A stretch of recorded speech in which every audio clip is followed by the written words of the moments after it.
1 hour in the air can cost more than most people make in a year. Not because something breaks, not because of combat, just normal flying.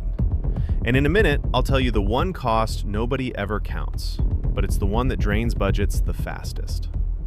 I'll be honest, our brains love simple prices. We see a jet and think, okay, it costs a lot once. But our brains are terrible at thinking long-term systems. It's like buying a cheap printer.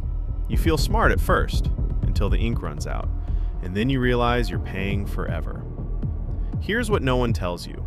Big machines don't cost money when they're built. They cost money when they're used.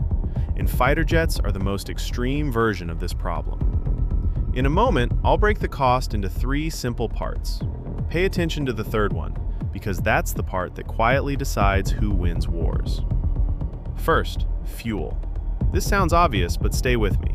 A fighter jet doesn't sip fuel, it gulps it. During aggressive flying, it can burn thousands of dollars every minute. And here's the strange part. Training flights burn almost as much fuel as combat flights, so even when there's no war, the money still disappears. Second, maintenance. This is where things get serious. After every flight, crews don't just park the jet and walk away. They inspect it, they scan it, they replace parts that still look fine because almost broken is not allowed when you're flying faster than sound. Some jets need dozens of maintenance hours for just 1 hour in the air. Every single flight pushes the jet closer to its next deep, expensive teardown. Now the third cost, the one nobody talks about, the pilot. Not the salary, the time. Fighter pilots don't just fly, they train, they study.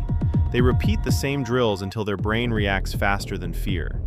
If pilots miss training hours, skills fade, and retraining costs millions. Here's the scary truth. You can build a new jet faster than you can build a great fighter pilot. This is the cost that decides wars. So here's the big takeaway. Air power isn't about who has the coolest jet, it's about who can afford to fly it. Again and again and again.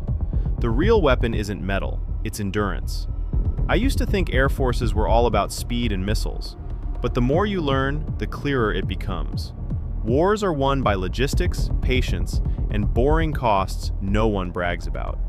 If this changed how you see fighter jets, stick around. We talk about the things hiding behind the noise. No hype, just how it really works.